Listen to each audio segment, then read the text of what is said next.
In this video, I'll be talking about quantization of charge. Let's say you have a glass and a silk.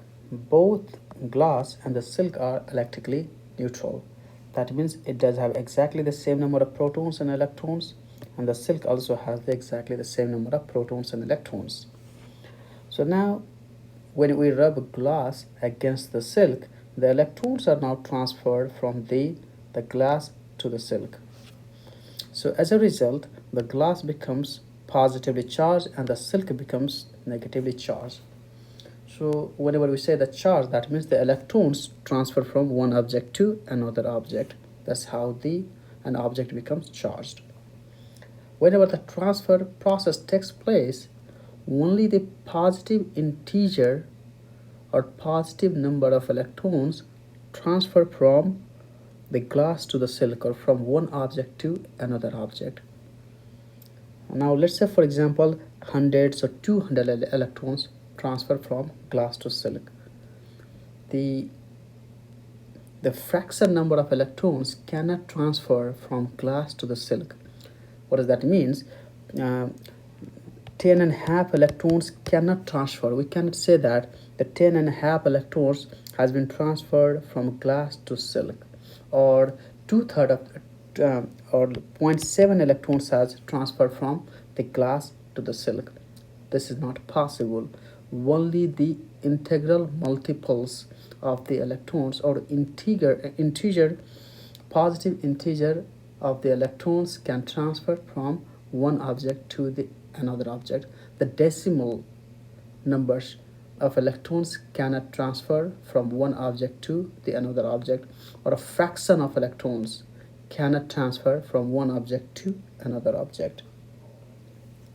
So that's what it is saying here. The charges in an object cannot take any values, but it can take only values that are integral multiples of the fundamental of charges. And the fundamental charges are the charge of the proton or the charge of the electrons.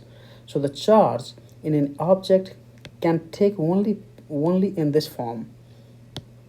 Okay, the Q is equal to N times E, and here we have a positive and negative charge, negative sign.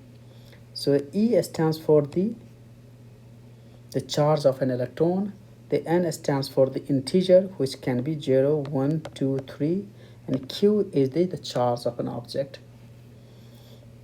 So if the sign, what are the positive and negative sign means?